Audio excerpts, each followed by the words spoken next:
Welcome to Wife Cheating Story. I hope you have an enjoyable and relaxing time listening. Let's get started. Your support means everything to us. We'd love to know, which geographical location are you joining from today? At home? On the go? Share with us below. Now, let's dive into today's story. Chapter 1. Foundations of Betrayal. Russell Montgomery surveyed the sprawling lakeside property from his home office window. At 42, he'd built everything from nothing. Sentinel Security Solutions had made him wealthy, respected, and envied. The company specialized in high-end security systems for the elite, protection that went far beyond basic alarms. His military background and special operations training had given him the skills and connections to build an empire. "Daddy, look what I made." 6-year-old Leo bounded into the office, clutching a drawing. Russell knelt to examine his son's artwork. "That's incredible, buddy. Is that us fishing?" "Yeah, like last weekend at the cabin. Mom said we're going hiking with Grandpa Howard and Grandma Patricia this weekend." Russell's smile tightened. His in-laws had always treated him with thinly veiled contempt. Howard Blackwell had made his fortune in real estate development and viewed Russell as beneath their social standing, despite Russell's success. Patricia Blackwell was equally cold, always whispering suggestions in Audrey's ear about how she could do better. Speaking of Audrey, his wife of 8 years glided into the room. With her honey blonde hair and piercing blue eyes, she still turned heads at charity galas and business functions. "Leo, I told you not to disturb your father when he's working," Audrey said, her tone lilting but with an edge. "He's never disturbing me," Russell replied, ruffling his son's hair. "We got a big contract with the Nolan family. I could use a break." Something flashed in Audrey's eyes. "The Nolans? Brady Nolan's family?" "Yes, why?" "No reason." Audrey smiled smoothly. "Just surprised. Howard knows them from the country club." Small world. Later that evening, after tucking Leo into bed, Russell passed by the guest room where Audrey was on the phone, speaking in hushed tones. "Perfect opportunity, yes, this weekend. Brady says he's verified it. Substantial." Her voice dropped even lower. 40 million in offshore accounts. "No, Leo won't be a problem." Russell quietly retreated, his mind racing. Brady Nolan, his newest client, was apparently communicating with his wife behind his back. And what did she mean Leo wouldn't be a problem? Over the next few days, Russell noticed more irregularities. Audrey making secretive calls, new passwords on her devices, long lunches with people she wouldn't name, and multiple conversations with her parents that ended abruptly when he entered the room. He'd never been naive. Before founding Sentinel, Russell had served in military intelligence. His instincts for danger had saved his life multiple times in war zones across the globe. Those same instincts were now screaming at him. On Thursday night, he installed a small recording device in Audrey's car, one of his company's newest prototypes. That evening, he listened to a conversation that chilled his blood. "Brady, are you sure this will work?" Audrey's voice was clear through the speaker. "Trust me," a man's voice responded. "Your husband won't suspect a thing until it's too late. The hiking trail is perfect, isolated, dangerous. One push, and both problems are solved." "Both? You promised Leo wouldn't." "Think, Audrey. If only Russell dies, where does the money go?" "To Leo, with you as trustee. But if both of them have an accident, everything passes directly to you as next of kin." A pause. "You're right. And my parents? We'll make sure there are no witnesses. Once it's done, we wait a respectable amount of time, then—" The man, Brady, laughed softly. "Then we'll have everything we ever wanted." Russell sat motionless, the recording continuing to play. His son's life was in danger, threatened by the woman who had given birth to him and the grandparents who should have protected him. The betrayal was absolute. He wouldn't confront them. Not yet. Russell Montgomery hadn't survived 3 tours in hostile territory by being predictable. He would go on this hiking trip, but he would be prepared, and they would learn why crossing him was the last mistake they would ever make. Chapter 2. The Precipice. "Are you excited for our adventure, Leo?"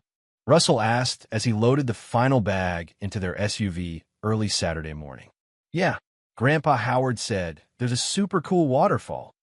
Leo bounced on his toes, adventure backpack already strapped on. Audrey emerged from the house, sunglasses hiding her eyes.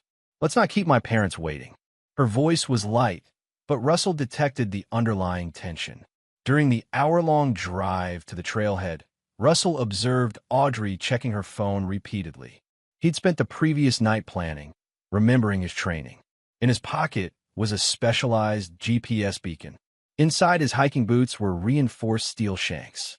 Under his clothes, a thin protective layer of military-grade material. In his backpack, supplies that could mean survival. Most importantly, he'd given Leo precise instructions that morning while Audrey was showering. His son had looked confused, but had nodded solemnly when Russell impressed upon him the importance of following these instructions exactly. Howard and Patricia Blackwell waited at the trailhead parking lot, standing beside their luxury SUV. Howard, tall, silver-haired, with calculating eyes, greeted them with false heartiness. "There's my favorite grandson," he boomed, ignoring Russell completely. Patricia, elegant even in hiking clothes, kissed Audrey's cheeks. "Darling, you look tired." "Everything all right? Just fine, Mother," Audrey replied. "Is Brady joining us today?" Russell noticed the quick glance exchanged between the elder Blackwells. "No, dear," Patricia said. "Just family today." The trail started easily enough, a gentle slope through pine forest. Leo ran ahead, pointing out squirrels and unusual rocks. Russell kept him within sight at all times. Howard led the way, Patricia behind him, then Audrey with Russell and Leo bringing up the rear. 2 hours into the hike, they reached a fork in the trail. "This way," Howard called, pointing to the narrower path. "Best view is up this trail." Russell knew from his research that this path led to a precipitous overlook above jagged rocks. The perfect accident spot. As they climbed higher, the trail narrowed further, with a sheer drop on one side. Russell counted Howard, checking his watch 3 times in 30 minutes. Audrey's posture grew increasingly tense. "Look, Leo," Russell pointed. "See that eagle?" Leo looked up, momentarily distracted. "When you hear me say eagle again," Russell whispered, "I need you to follow those special instructions I gave you this morning. Understand?" Leo nodded, eyes serious beyond his years. They reached a spectacular overlook. Below, jagged rocks jutted from the canyon floor nearly 200 feet down. The perfect murder scene, isolated, dangerous, with no witnesses. "Magnificent view," Howard declared, standing well back from the edge. "Russell, bring Leo up closer to see the waterfall on the far side." Russell felt Audrey move behind him as he led Leo toward the edge, maintaining a safe distance. Patricia positioned herself to the right, blocking the return path. Russell felt the subtle shift in the air, the moment predators prepare to strike. "Look at that eagle, Leo," Russell said clearly. In one smooth motion, Leo dropped to the ground and rolled under a nearby bush as Russell had instructed. Simultaneously, Russell felt hands slam into his back. Audrey's hands, with shocking force. As he pitched forward, Howard lunged to shove Leo. But Leo wasn't there. Russell allowed himself to fall, controlling his descent just enough to catch a jutting root 15 feet down. The impact nearly dislocated his shoulder, but he held firm, hearing gasps from above. "Leo's gone," Patricia's panicked voice. "Find him," Howard hissed. "He must have fallen." Russell heard, scrambling above as he dangled precariously. Using techniques from his military days, he swung himself onto a narrow ledge, pain shooting through his body. From his position, he could see Leo hiding exactly where they had practiced that morning. Above, the conversation grew heated. "We need to find the boy," Howard insisted. "He's down there somewhere," Audrey said. "We need to leave now before someone comes." "What if he's alive? He saw everything." Patricia's voice trembled. "Then we finish it," came Brady's voice, shocking Russell. He had been hiding nearby all along. "I'll check the bottom. You 3 head back and establish your alibi at the ranger station." Russell pressed himself against the cliff face as loose rocks tumbled past him. When he heard the 4 sets of footsteps retreating, he carefully began working his way down using handholds he'd noted during their ascent. His body screamed in protest. He'd sustained several injuries in the fall, but adrenaline carried him through. Upon reaching solid ground, Russell moved swiftly to the designated meeting point he'd established with Leo. His son was already there, eyes wide with fear but dry.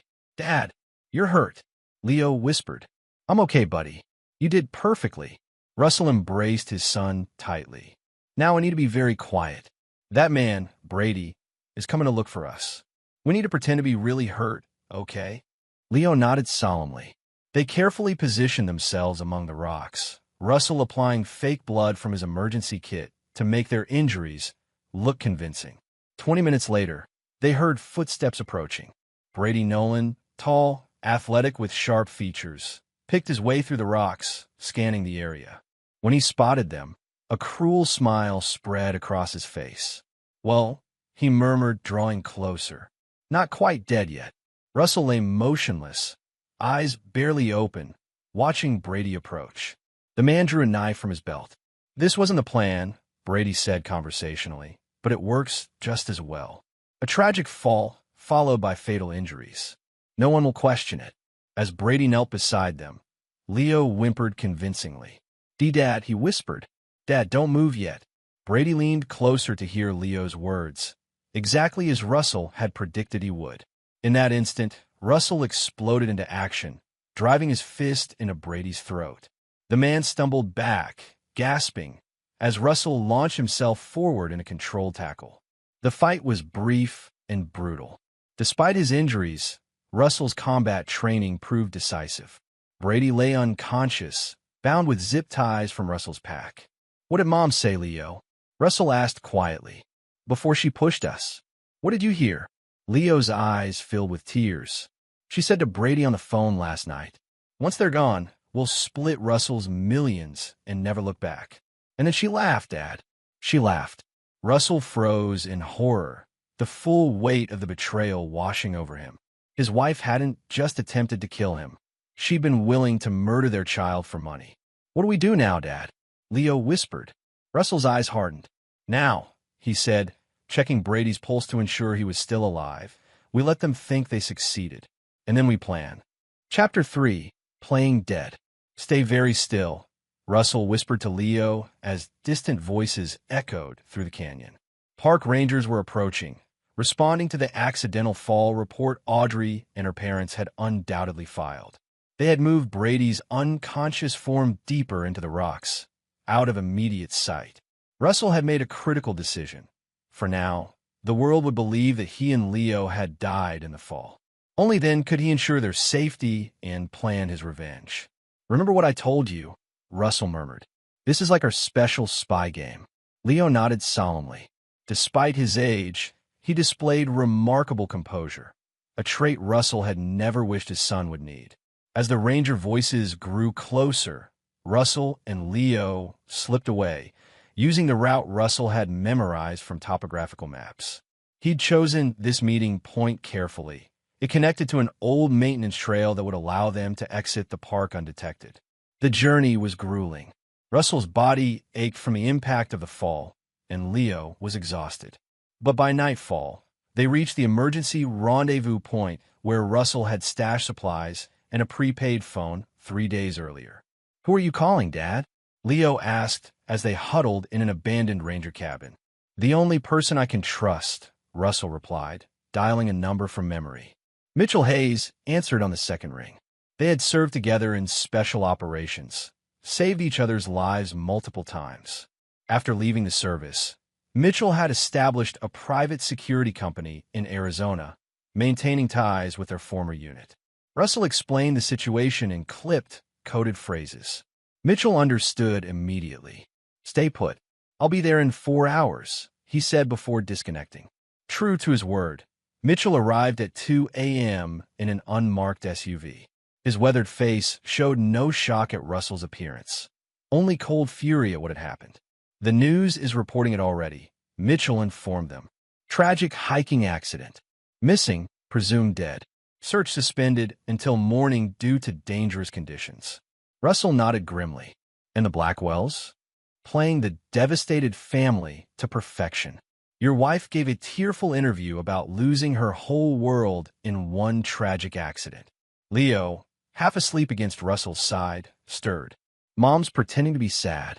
Mitchell looked at the boy with gentle eyes. That's right, little man. But we know the truth. 3 days later, from the safety of Mitchell's remote property outside Flagstaff, Russell watched the news coverage of his and Leo's memorial service. Audrey, dressed in elegant black, leaned on Brady Nolan's arm for support. Howard and Patricia Blackwell stood nearby, the picture of grieving grandparents. The investigation had ruled the deaths a tragic accident. Brady, having regained consciousness and escaped from the mountain, had seamlessly inserted himself into the narrative as a family friend providing support during this difficult time. They didn't even find bodies, Russell muttered, watching the ceremony. That's what money buys, Mitchell replied. Your in-laws' influence fast-tracked the declaration of death. And look, he pointed to the screen where a news ticker announced that Audrey Montgomery had been named CEO of Sentinel Security Solutions following the tragic death of its founder. They're not wasting any time, Russell said, his voice dangerously quiet. That night, after Leo had fallen asleep, Russell outlined his situation to Mitchell and 2 other former teammates who had arrived at the safe house. Diego Rivera, a former intelligence specialist, and Vince Calloway, their unit's one-time logistics expert. They tried to kill my son for money, Russell concluded, his voice steady but cold. I won't just disappear and let them enjoy the spoils. What do you need from us? Diego asked simply. Resources, intelligence, and time to heal and plan. Mitchell nodded. You've got it all, brother. Over the following weeks, as his body recovered, Russell began crafting his revenge. Diego's intelligence gathering revealed that Brady had been systematically accessing Sentinel's client lists and proprietary technology for months, likely planning to strip the company of its innovations before eventually dismantling it. Audrey had already begun liquidating assets and transferring funds. The Blackwells were orchestrating a merger that would effectively give them control of the company Russell had built from nothing. Most disturbing was how quickly Audrey had moved on. 6 weeks after the tragedy, she and Brady were openly together, their relationship no longer hidden. Dad, when can we go home? Leo asked one evening as Russell tucked him in. Russell sat on the edge of the bed. This is our home for now, buddy. We can't go back to our old house. Because Mom and those people might hurt us again? Yes, Russell answered honestly. But I promise you this. They will never hurt you again. I'm going to make sure of that. Leo stared at him with eyes too old for his young face. Are you going to hurt them, Dad? Russell considered how to answer, then decided on the truth. Yes, Leo. Not physically, but I'm going to take back everything they stole from us. And they're going to face justice for what they tried to do. Leo was quiet for a long moment. Good, he finally said. They deserve it. The simple statement, delivered with a child's certainty, cemented Russell's resolve. He wasn't seeking revenge merely for himself, but for the innocence these people had stolen from his son. 3 months after their deaths, Russell was ready to begin. With new identities created by Vince, advanced surveillance technology from Diego, and Mitchell's unflagging support, they had everything they needed. Remember, Russell told his team as they reviewed the final plan, we do this my way. Legal consequences for their crimes when possible. Total destruction of their reputations, finances, and freedom when it's not. But Leo never learns the uglier details. The men nodded in solemn agreement. Russell knelt before his son. I have to go away for a little while, Leo. Uncle Mitchell will take care of you. Leo's eyes filled with tears. Are you coming back? Always, Russell promised. And when I do, we'll start our new life. Just you and me. As Russell prepared to leave, Mitchell handed him a secure phone. We're with you every step of the way. Justice for the Montgomery boys. Russell nodded, his eyes cold with purpose. Not justice, he corrected. Reckoning. Chapter 4. The Ghost in the Machine. Russell adjusted his appearance one final time. Dark hair, now silver-gray at the temples, colored contacts changing his hazel eyes to blue, subtle facial prosthetics altering his cheekbones and jawline. The man in the mirror was Alexander Reed, international security consultant and potential investor. 6 months had passed since the cliff. 6 months of recovery, planning, and preparation.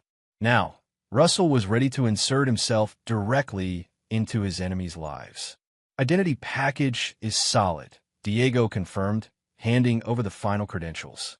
Background will withstand any standard check. The digital footprint goes back 15 years. Russell nodded. And the system access? Already in place, Diego replied. The backdoor you built into Sentinel security architecture is still there. Brady and Audrey never found it. The irony wasn't lost on Russell. The security system he designed to be impenetrable had a single vulnerability, one that only he knew about. It would now become his primary weapon. Russell's first target wasn't Audrey or Brady, but Howard Blackwell. The patriarch had orchestrated much of what happened, using his influence to expedite the death certificates and helping to transfer Russell's assets to Audrey with remarkable speed. From his hotel suite in downtown Seattle, Russell accessed Sentinel's client database using the hidden backdoor. Howard's company, Blackwell Development, had recently hired Sentinel to secure 3 major luxury condominium projects, contracts that Brady had undoubtedly arranged. Russell smiled coldly as he activated a subroutine in the security system's code. Nothing dramatic, just a subtle degradation of functionality that would trigger false alarms and system failures over the coming weeks. The next morning, Alexander Reed had a breakfast meeting with the vice president of Pacific Northwest Trust Bank, the primary financier of Blackwell's developments.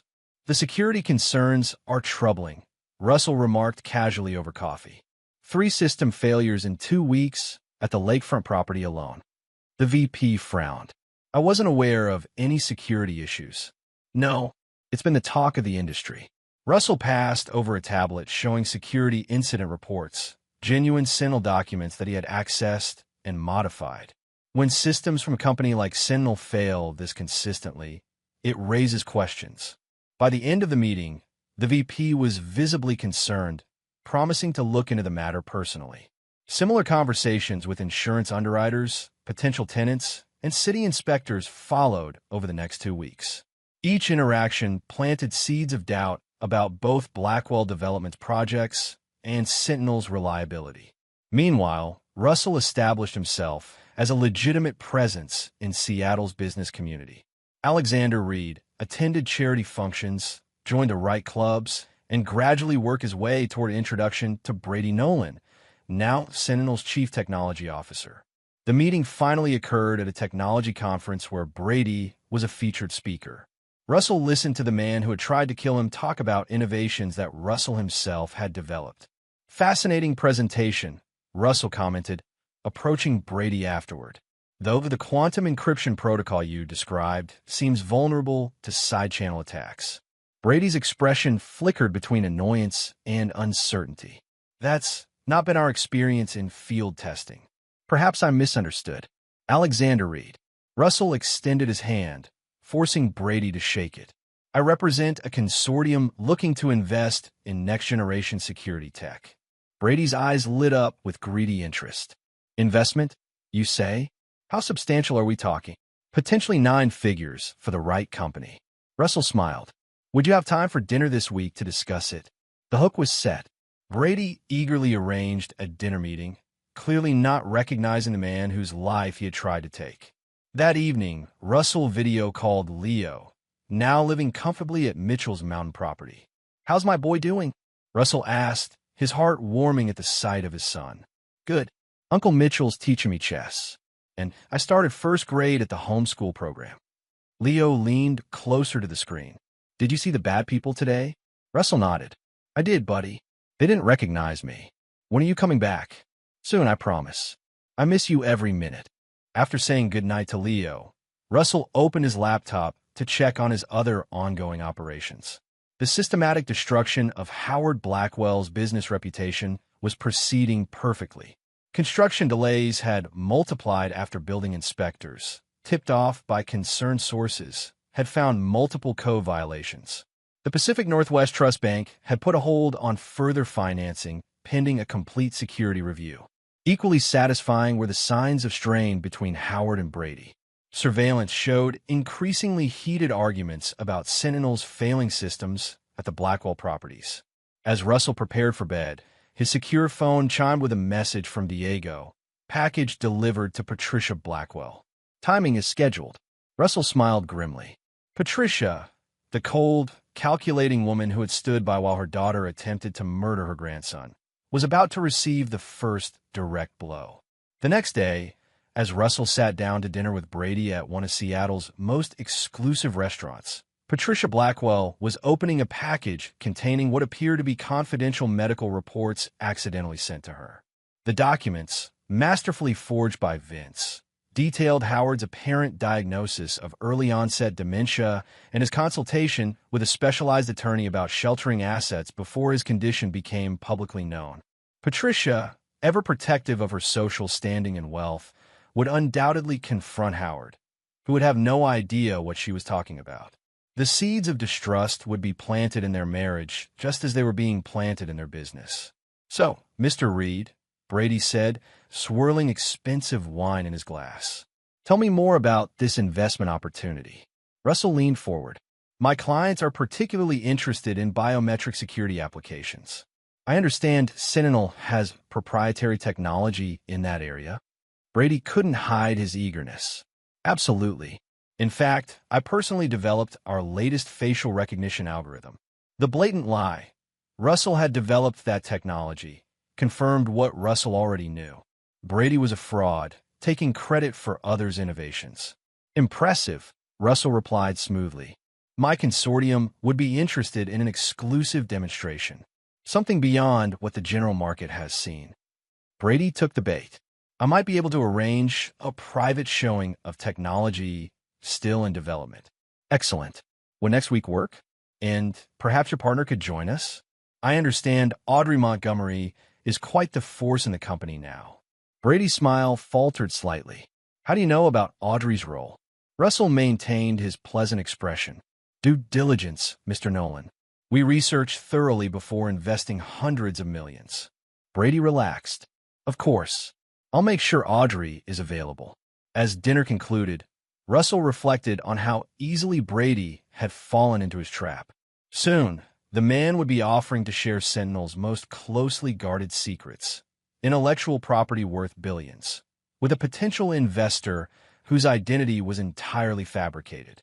More importantly, Russell would soon come face-to-face with Audrey, the woman who had tried to kill their child for money. The woman whose betrayal had been complete and absolute. Back in his hotel suite, Russell received another update from Diego. Howard and Patricia Blackwell were having a massive argument, with Patricia accusing Howard of hiding his condition and making secret plans to protect his money. Russell allowed himself a moment of cold satisfaction. The foundations were cracking. Soon, they would crumble entirely. But first, he needed to call Leo and wish him good night. Amid all the careful planning and calculated vengeance, that nightly call remained his anchor to humanity, the reminder of why this reckoning was necessary. "Good night, buddy," Russell said softly. "Remember, no matter what happens, you and I are a team." "The best team," Leo agreed sleepily. "Night, Dad. Get the bad guys." "I will," Russell promised. "That's a guarantee." Chapter 5. Webs of Deception. The penthouse conference room of Sentinel Security Solutions offered a panoramic view of Seattle's skyline. Russell, as Alexander Reed, sat across from Brady and Audrey, maintaining his pleasant investor persona while inwardly noting every detail of his wife's appearance. Audrey looked both the same and different. Her blonde hair was now cut in a sleek bob, her wardrobe more aggressively corporate. But the most significant change was in her eyes, harder, more calculating than Russell remembered. Had she always been this person, or had the act of attempted murder transformed her? "Our biometric recognition systems are industry-leading," Brady was saying, projecting confidence he didn't deserve. "The proprietary algorithms adapt to aging, subtle disguises, even certain types of cosmetic surgery." Russell allowed himself a small smile at the irony. The system Brady was boasting about had failed to recognize its creator, sitting right across the table. "Impressive claims," Russell replied, "though I understand there have been some reliability issues with Sentinel's systems recently? Audrey's smile tightened. Isolated incidents, Mr. Reed. All technology experiences occasional glitches. Of course, Russell conceded. My consortium is primarily interested in the military and government applications. Those contracts are where the real value lies. Wouldn't you agree? Both Brady and Audrey leaned forward slightly, the subtle telepredators sensing prey. Sentinel has several government contracts, Brady confirmed eagerly. Though we're always looking to expand that portfolio, Audrey added. Russell nodded thoughtfully. My clients have connections in the defense sector that could prove valuable to both parties. However, before moving forward, they need to understand Sentinel's ownership structure. I understand there was a recent transition. A shadow passed over Audrey's face. My husband and son died in a tragic accident earlier this year. As Russell's wife and next of kin, ownership transferred to me. Not a flicker of genuine grief showed in her expression as she spoke about the tragic accident she had orchestrated. I'm sorry for your loss, Russell said, the words bitter in his mouth. Thank you, Audrey replied automatically. Fortunately, Brady has been both a personal support and a tremendous asset to the company during this difficult transition. Brady placed his hand over Audrey's in a practiced display of affection. We've managed to maintain Sentinel's market position while implementing several innovations that Russell, Audrey's late husband, had been reluctant to pursue. Russell maintained his neutral expression, though inwardly he seethed at Brady's casual disparagement. Such as, expanding into consumer data mining, Brady explained. There's immense value in the information our security systems can collect about household habits, purchasing patterns, daily routines. Privacy concerns don't trouble you? Russell asked mildly. Brady waved dismissively. Our end-user agreements cover us legally. Most consumers never read the fine print. The meeting continued for another hour, with Brady and Audrey revealing increasingly unethical plans for Sentinel's technology, selling personal data, creating backdoors for government surveillance, and monetizing security vulnerabilities instead of patching them. Everything they outlined contradicted the ethical principles upon which Russell had built the company. But their eagerness to impress a potential investor made them careless with information that would soon destroy them. As the meeting concluded, Russell expressed interest in a more detailed presentation the following week. And perhaps your in-laws could join us? I understand the Blackwells have significant influence in regional development. Synergies there could be valuable. Audrey and Brady exchanged a quick glance.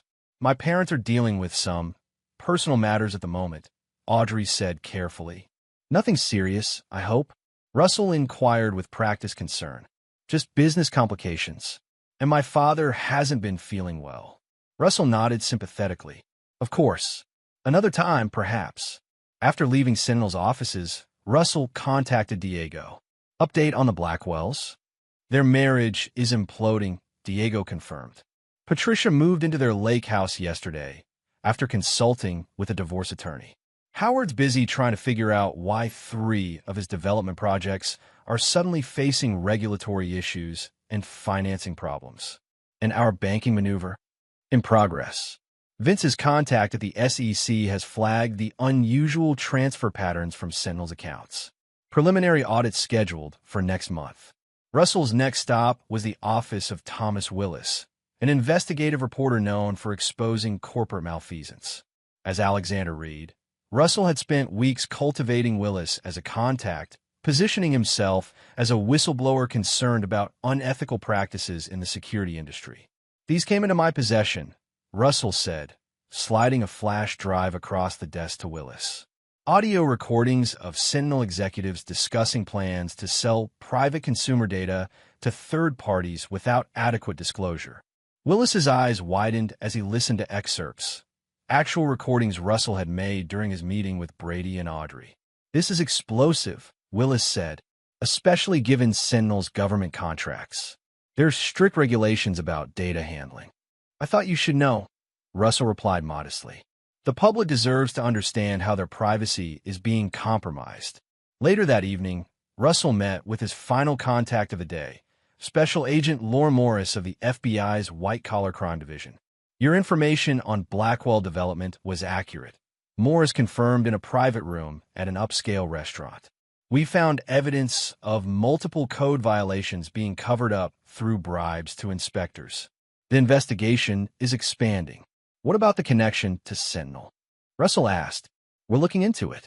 The timing of these security system failures seems suspiciously convenient for certain competitors.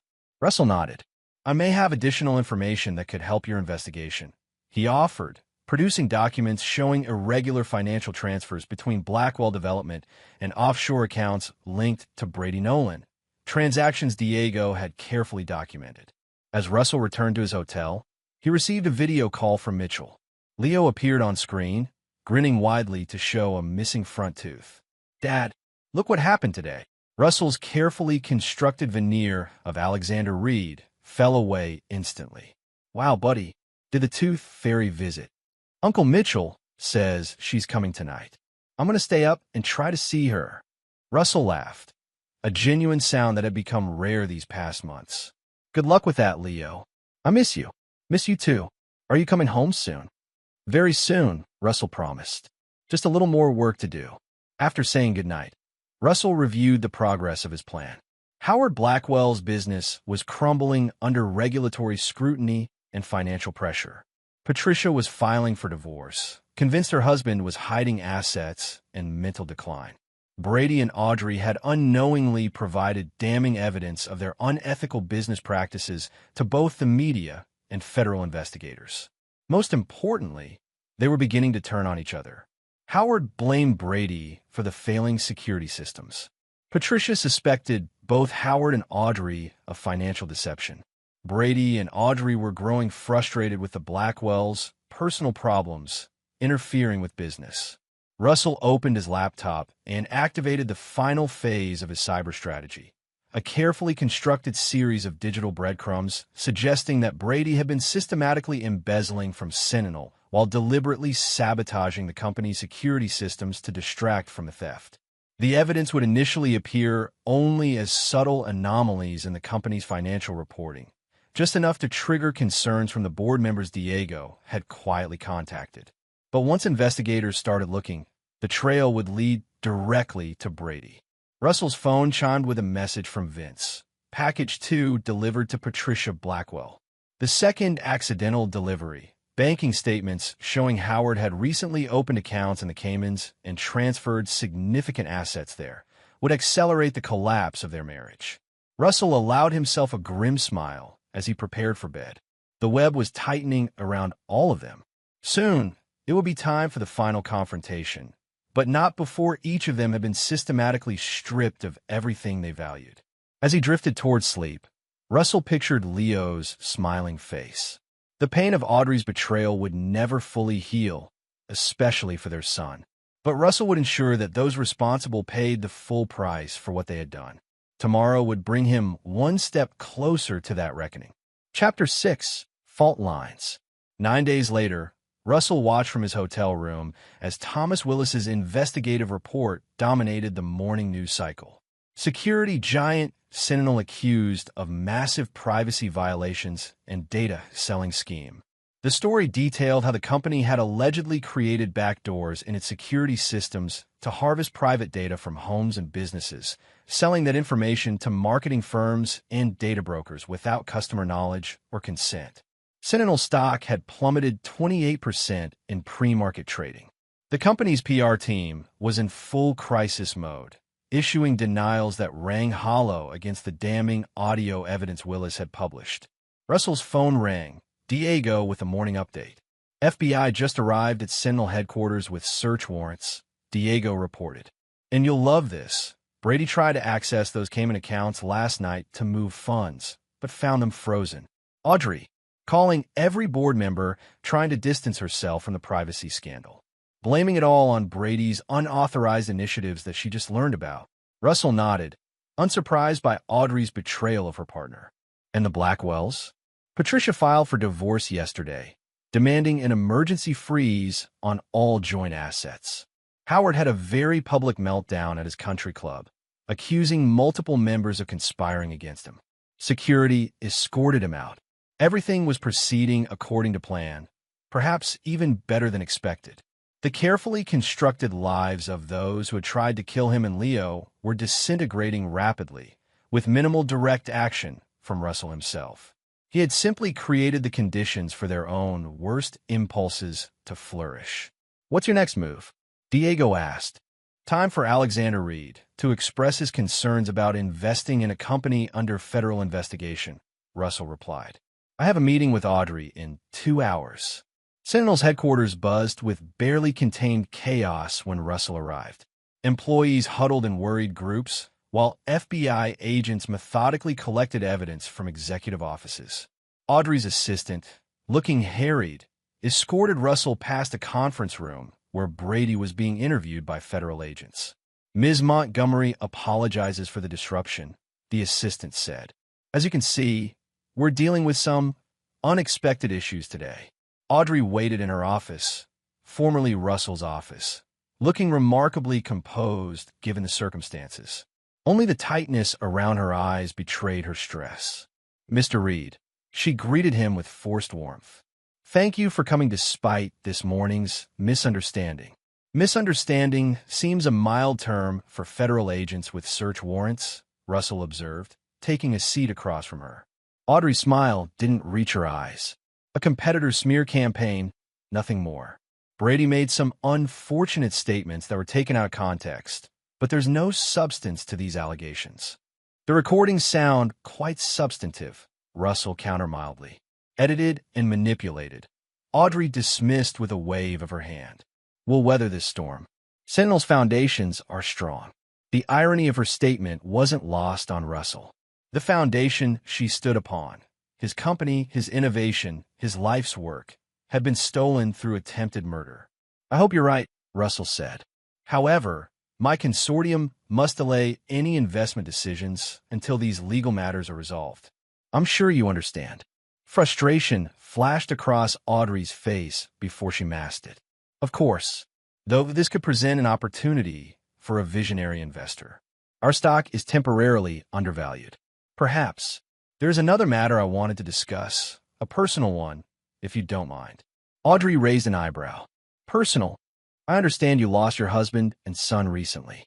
Tragic circumstances." Something flickered in Audrey's eyes. Not grief, but wariness. "Yes, a hiking accident. Strange coincidence." Russell continued conversationally.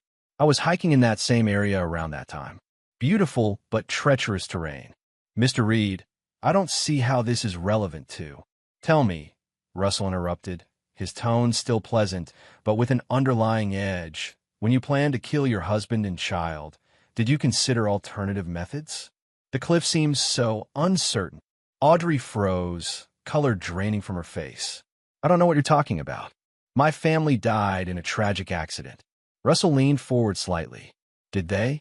"No bodies were ever recovered, as I understand it." "Who are you?" Audrey whispered, her hand moving toward her desk drawer. "I wouldn't," Russell advised quietly. "The gun in that drawer has been disabled." Audrey's hand stopped. "Security," she called out sharply. "They're rather busy with the FBI at the moment," Russell informed her. "And your office security cameras are on a loop, a feature of the system I designed."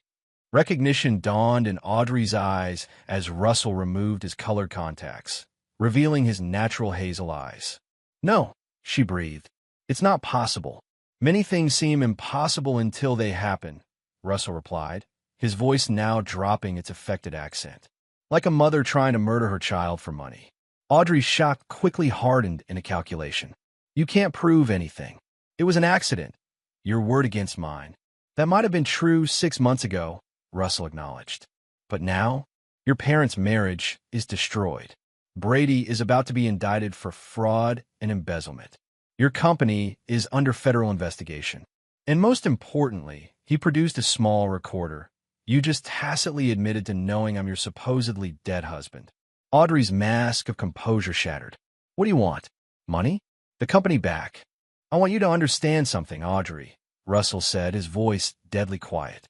"Everything happening to you, to Brady, to your parents, this is just the beginning. By the time I'm finished, you'll have nothing. No freedom, no reputation, no future. Just like you planned for me and our son. Leo, Audrey whispered. He's alive too?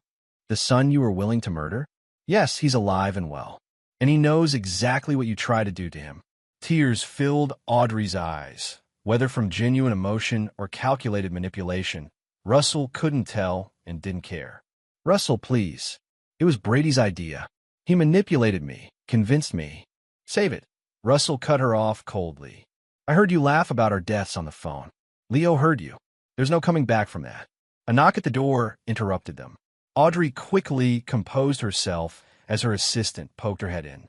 Ms. Montgomery, the FBI agents would like to speak with you now. Tell them I'll be right there. Audrey replied with remarkable steadiness. When the assistant withdrew, Audrey fixed Russell with a calculating stare. This isn't over. Oh, I agree. Russell rose to leave. It's far from over. But understand this. I'm not just going to destroy what you have. I'm going to make you destroy each other. As Russell walked out of Sentinel's headquarters, he knew Audrey would immediately warn Brady and her parents. They would scramble to form a united front against this new threat. But it was too late. The seeds of distrust had already been planted too deeply. Each of them would now suspect the others of being willing to cut deals and shift blame. Their alliance of convenience would fracture under pressure. Russell's phone buzzed with a text from Mitchell. Leo's school project won first prize. He wants to tell you himself tonight. A genuine smile crossed Russell's face. Amid all the calculated vengeance, this reminder of his son's continuing life and achievements grounded him. Everything he was doing, the destruction of those who had betrayed them, was to secure Leo's future and ensure justice for the innocents they had tried to steal.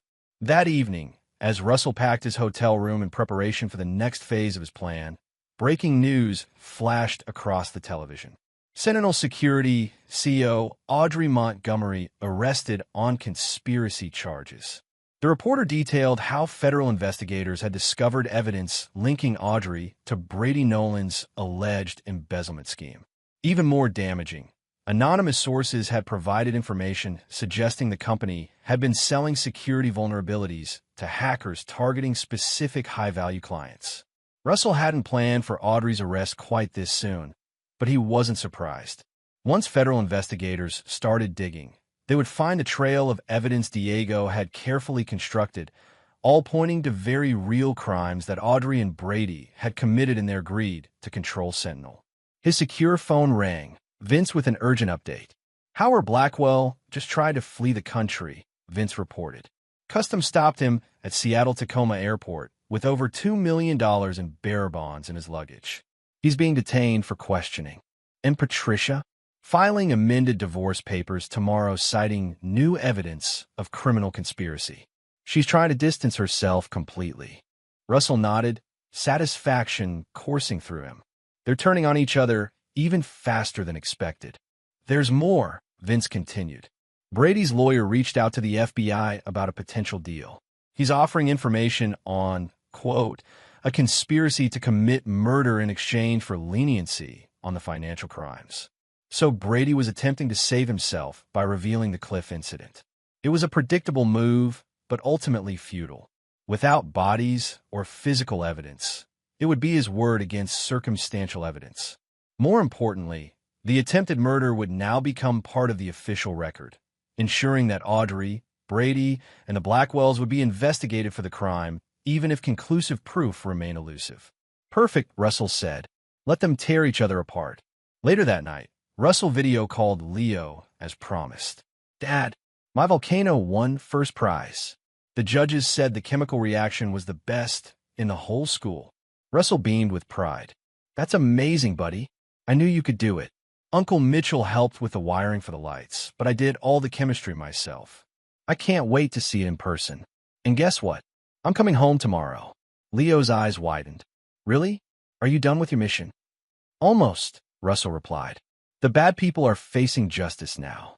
But there's one more thing I need to do, and then we can start our new life. Promise? I promise, Leo. Nothing will ever separate us again. After saying goodnight, Russell made one final call to the Seattle District Attorney's office. Using a voice modulator, he provided an anonymous tip about potential evidence regarding Russell and Leo Montgomery's accidental deaths, evidence that could be found in Brady Nolan's private storage facility. The storage unit, rented by Diego under Brady's name months earlier, contained damning items.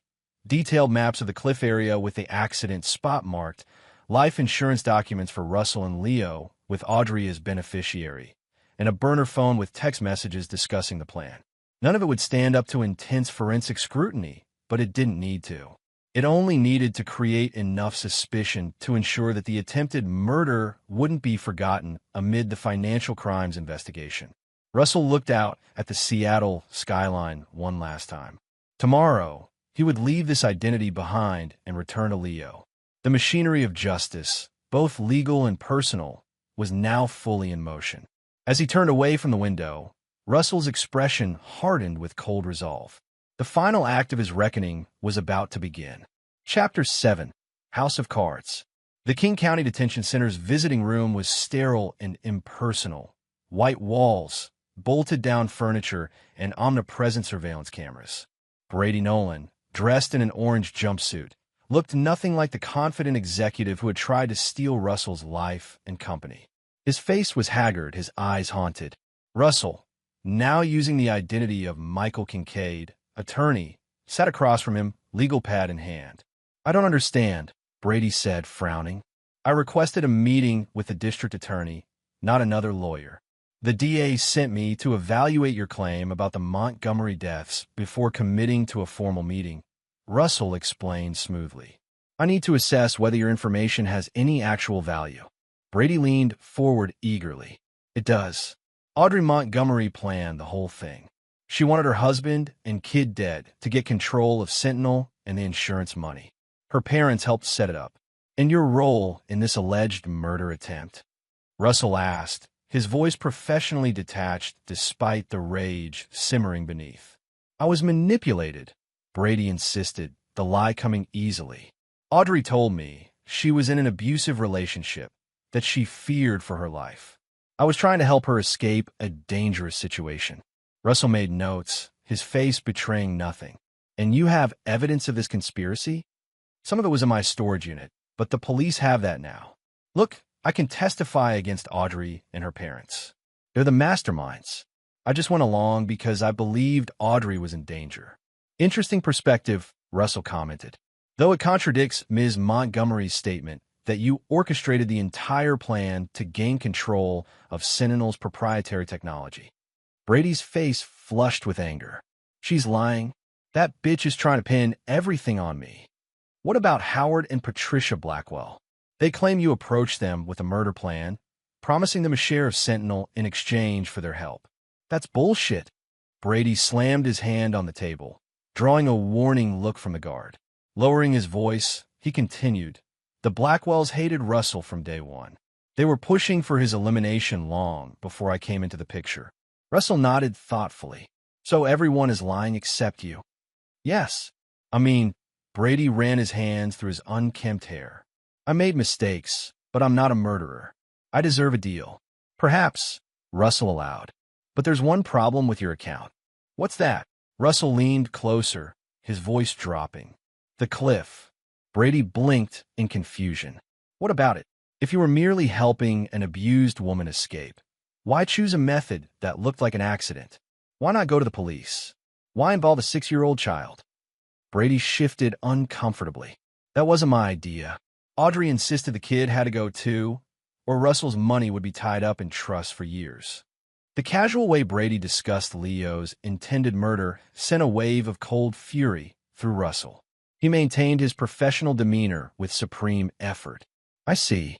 One last question, Mr. Nolan. Do you ever wonder if Russell and Leo Montgomery might have survived the fall?" Brady scoffed. "Impossible. 200 feet onto jagged rocks. No way they survived. Yet no bodies were ever recovered. The area is full of deep crevices. Animals. The elements." Brady dismissed the notion with a wave. "They're dead. Trust me." Russell gathered his notes and rose. "Thank you for your candor, Mr. Nolan. I'll convey your desire for a deal to the district attorney."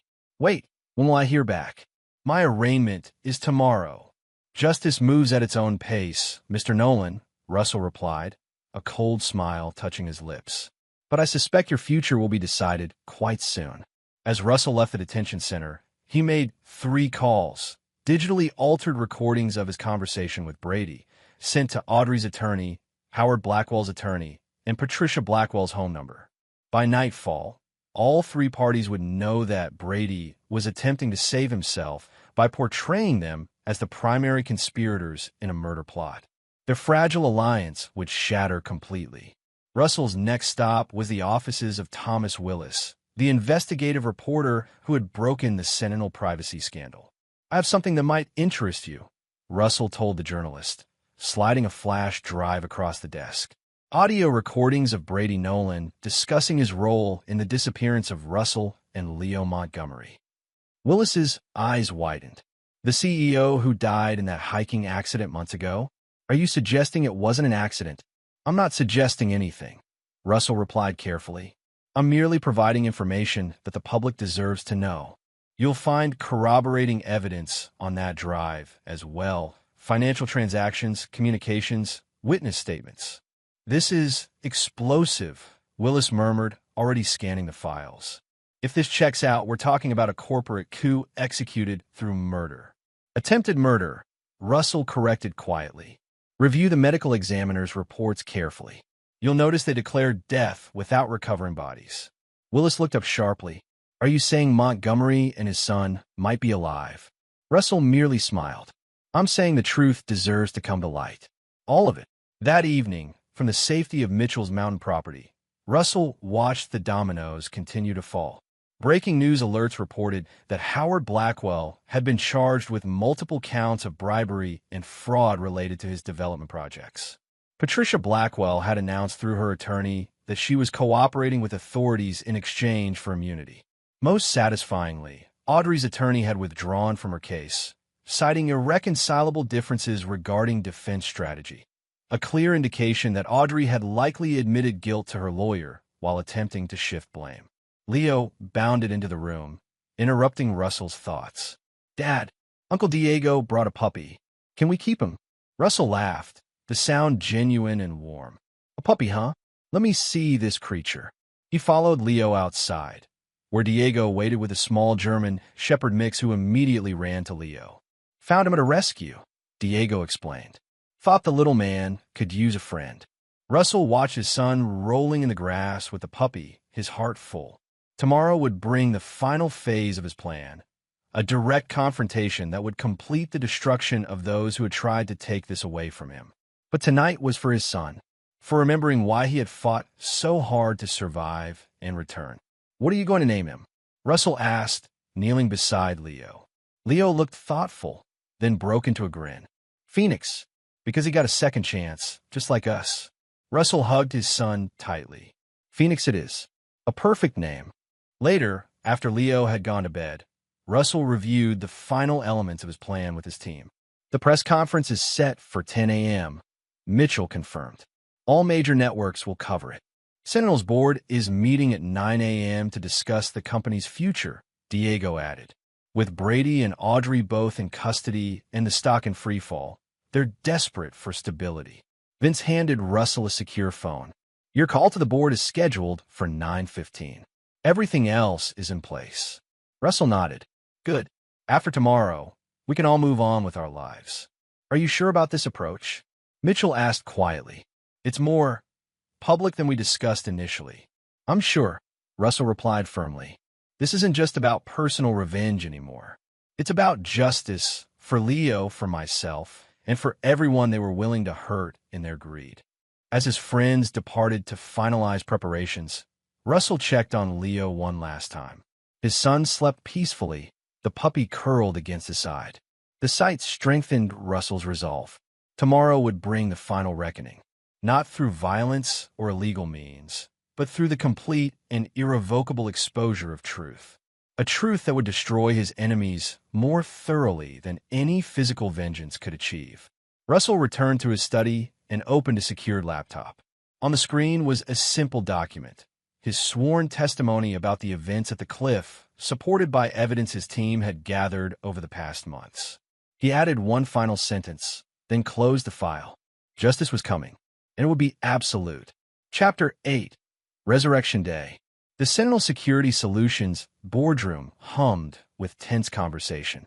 9 board members, wealthy investors and industry veterans, debated the company's uncertain future in light of the cascading scandals.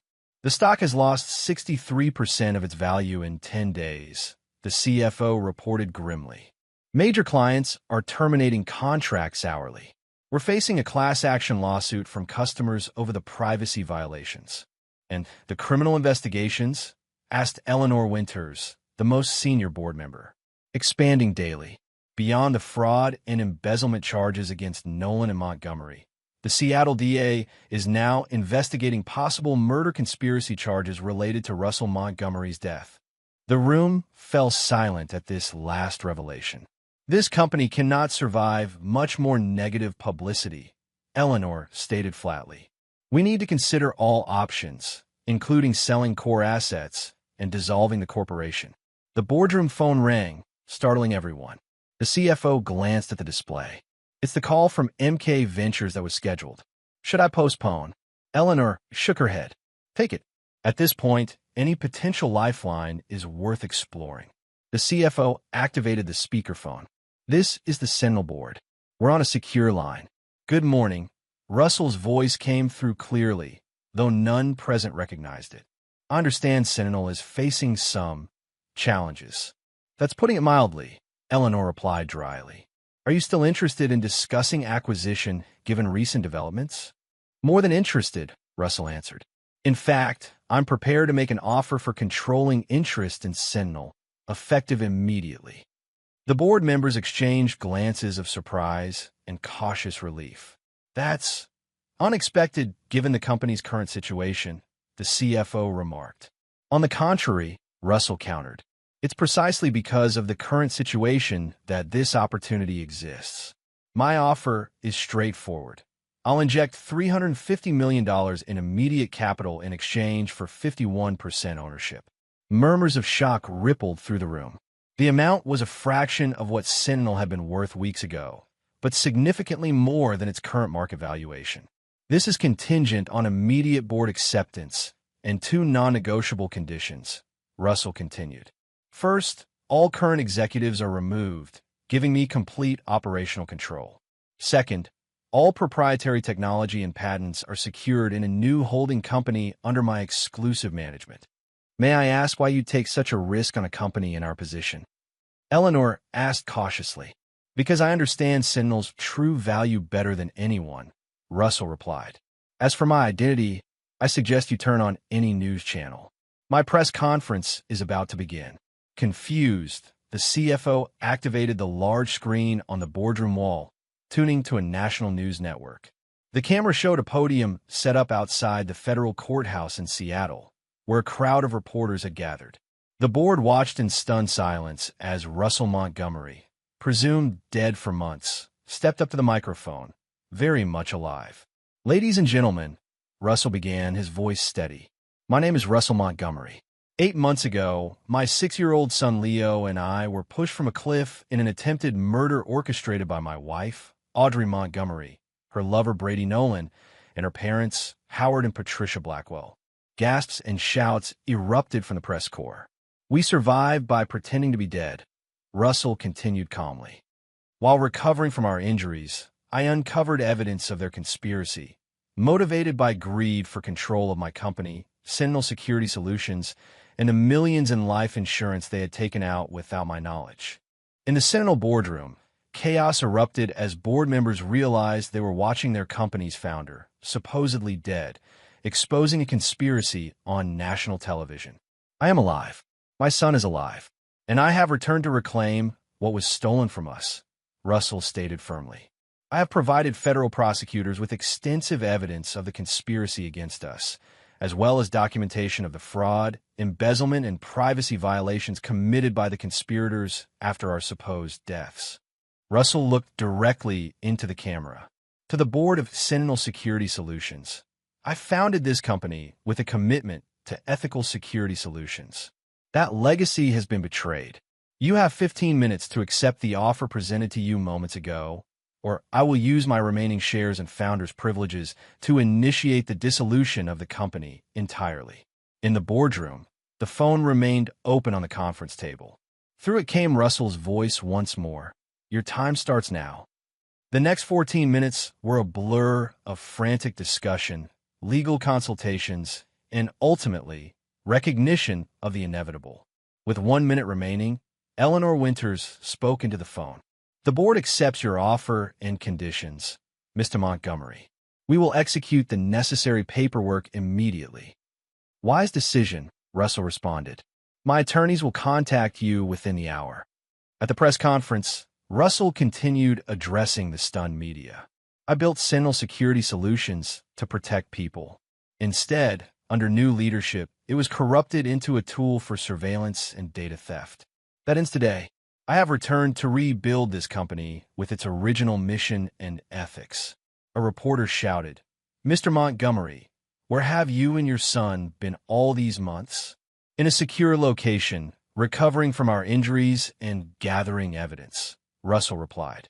My son has shown remarkable courage throughout this ordeal. Will you testify against your wife and the others? Another called out. Russell's expression hardened. Absolutely. Justice requires that those who conspire to commit murder, especially against a child, face the full consequences of their actions. I will not rest until everyone involved is held accountable. Across town, in separate holding cells, Audrey Montgomery and Brady Nolan watched the press conference with expressions of shocked disbelief. Audrey sank to her knees, her carefully constructed world collapsing completely. Not only had her murder plot failed, but her husband, the man she had tried to kill, now controlled everything she had schemed to possess. Brady paced his cell frantically, realizing that his attempt to cut a deal had just become worthless. With Russell alive and presenting evidence directly to prosecutors, there would be no leniency. At their lake house, Patricia Blackwell watched the television in horror. A half-packed suitcase opened beside her. Her phone rang. Her attorney, undoubtedly calling to tell her that her immunity deal was now worthless with Russell's public resurrection. Howard Blackwell, in his own detention cell awaiting a bond hearing, simply stared at the television in stunned silence. The press conference continued with Russell answering questions calmly and directly. When asked about his plans for the future, his response was measured but firm.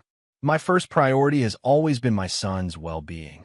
My second is ensuring that those who betrayed us face justice. And my third is rebuilding what was nearly destroyed by greed and betrayal.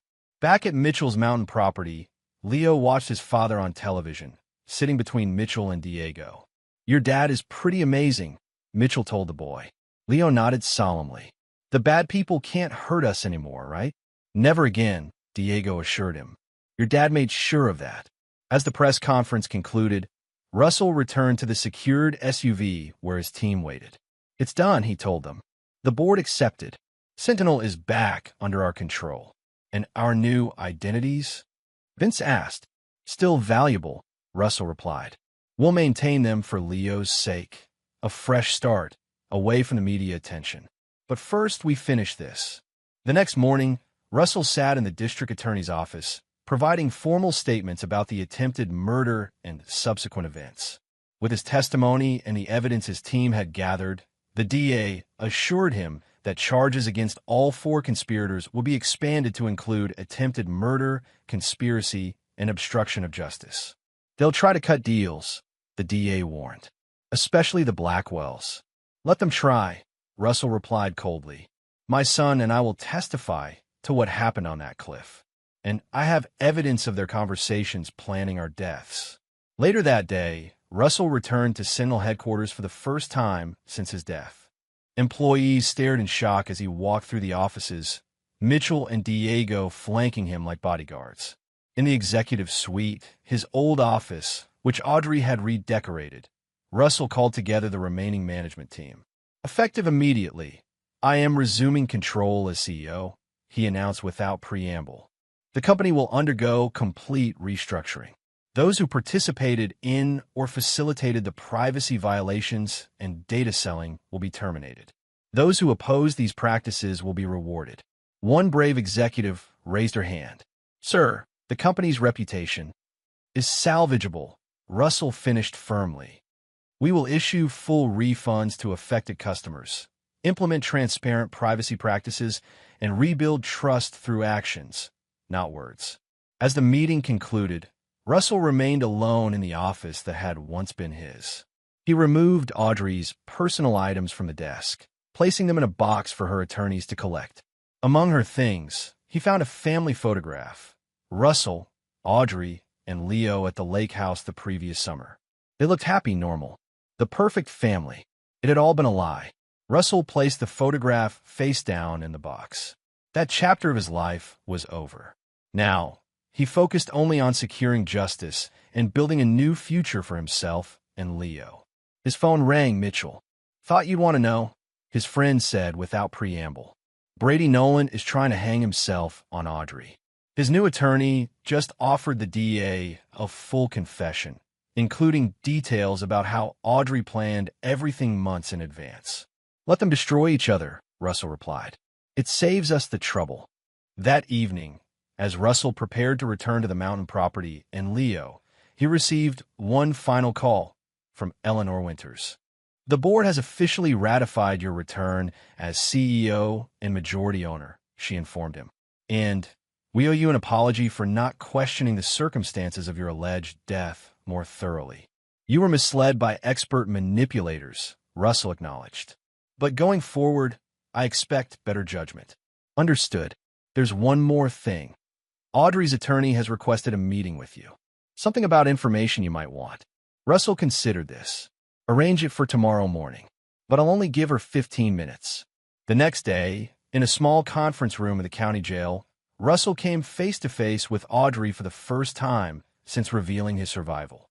She looked diminished somehow, her designer clothes replaced by prison garb, her perfect makeup absent, her confident posture now slumped.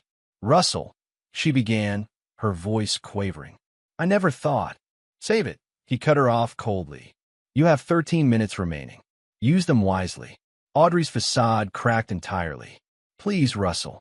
It wasn't supposed to happen like that. Brady pushed me into it. He threatened me. I was scared and confused. Is that why you laughed about our deaths on the phone?" Russell asked, his voice deadly quiet. "Because you were scared and confused?" Audrey's eyes widened. "You heard. Leo heard too," Russell informed her. "Your son heard you laugh about killing him." Tears spilled down Audrey's cheeks. "I'll tell them everything. I'll testify against Brady, against my parents. They were the masterminds." "The prosecutors already have everything they need," Russell replied evenly. "But feel free to turn on your co-conspirators. It changes nothing for you." "Please," Audrey whispered desperately. "For the sake of what we once had." "We had nothing," Russell cut her off. "Everything was a lie. You never loved me or Leo. You just wanted what I built." "That's not true. I loved you once. Before Brady." Russell stood, having heard enough. "Your time's up. Goodbye, Audrey." As he turned to leave, she called after him in desperation. "What about Leo? He needs his mother." Russell paused at the door, looking back at her with cold contempt. "Leo has everything he needs, and he knows exactly what his mother tried to do to him. That's her legacy, Audrey. That's what you'll be remembered for." With that, Russell walked away, never looking back. Chapter 9. Unforgiving Depths.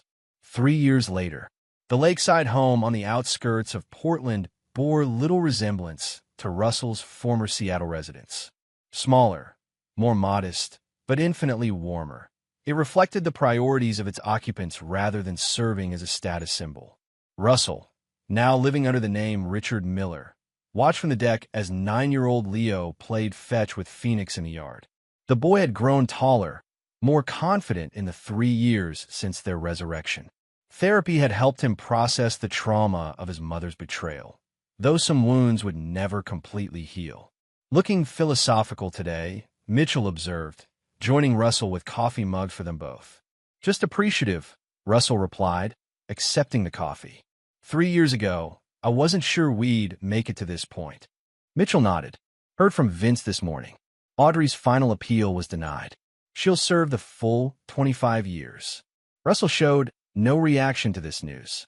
His ex-wife's fate had ceased to matter to him long ago. After their confrontation in the jail, he had focused entirely on rebuilding both Sentinel Security Solutions and his life with Leo. The company had recovered under his leadership, though he had eventually sold his majority stake for billions, preferring to focus on raising his son away from the corporate world. Brady Nolan had received 30 years for his role in the murder plot, embezzlement, and corporate fraud. Howard Blackwell had died of a heart attack while awaiting trial, while Patricia had plea bargained for a reduced sentence of 15 years. In the Foundation, Mitchell asked, changing the subject. Russell's expression softened. Funding 30 new child trauma centers across the country this year. Leo's idea, actually. The Phoenix Foundation, named for Leo's dog and the symbolism of their own rebirth, had become Russell's primary focus. Using much of his fortune, the foundation specialized in helping children who had survived trauma and betrayal. "Dad," Leo called from below. "Uncle Diego's here." Diego's car pulled into the driveway, and soon the four of them were seated on the deck, catching up. Diego now ran security for the foundation, while Mitchell managed its operations. The bonds forged during their military service and strengthened during Russell's darkest days had evolved into a chosen family. "How's school going, champion?" Diego asked Leo. "Great. I got the highest score on our science test yesterday," Leo reported proudly. "And I'm starting karate next week." Russell smiled at his son's enthusiasm. Despite everything he had experienced, Leo had emerged resilient and compassionate, though with a wariness beyond his years when meeting new people. Later, after Diego and Mitchell had left and Leo was in bed, Russell sat alone on the deck, contemplating the still waters of the lake.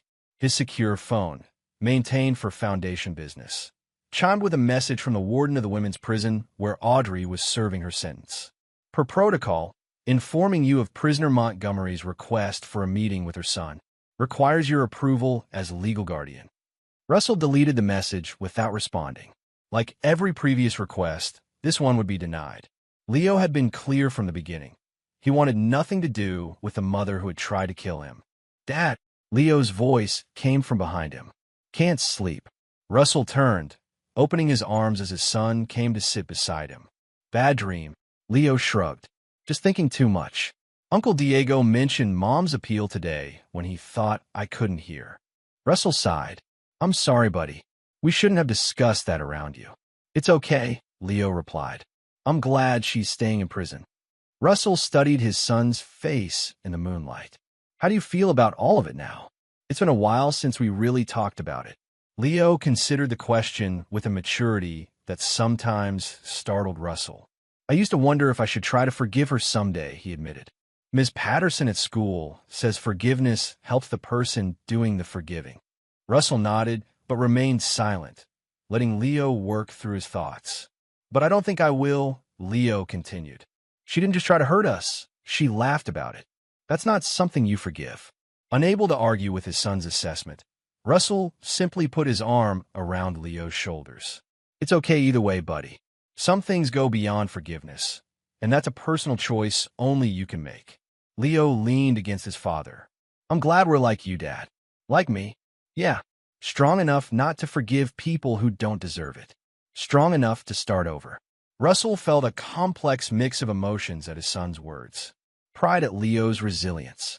Sadness that he had been forced to develop such wisdom so young. And certainty that they had made the right choice in leaving their old lives behind. "Want to know a secret?" Russell asked quietly. Leo nodded. "I'm stronger because of you." "Not the other way around," Russell admitted. "Surviving that day, rebuilding our lives, I did it for you." Leo smiled. "We did it together. The Montgomery boys. The Miller boys now," Russell corrected gently.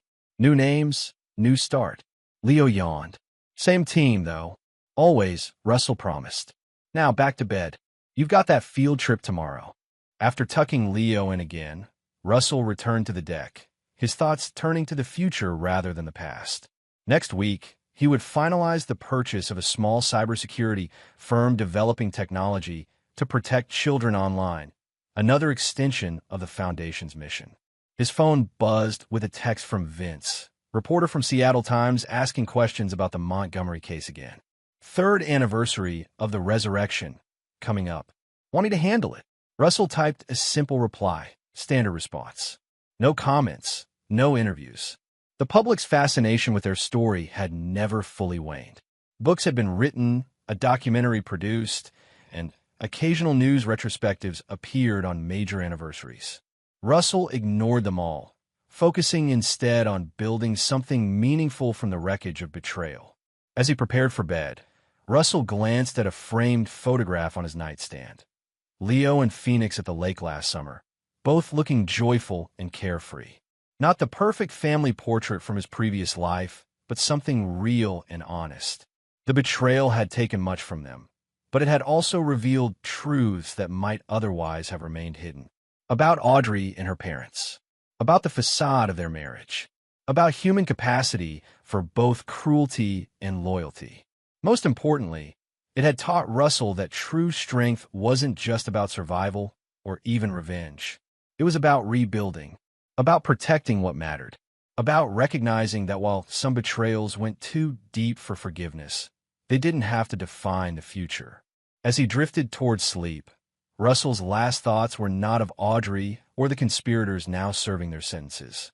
They weren't even about the triumph of his revenge or the satisfaction of justice. Instead, he thought of Leo's science test, of Phoenix's upcoming veterinary appointment, of the Foundation's new projects. The past had been about survival and reckoning. The future would be about living. In some depths, both of betrayal and of resolve, would remain forever unforgiving. And there you have it. Another story comes to an end. What did you think? I'd love to hear your thoughts in the comments below. If you enjoy this story, consider joining our community by subscribing. It means the world to us. For more stories like this one, check out the recommended videos on screen.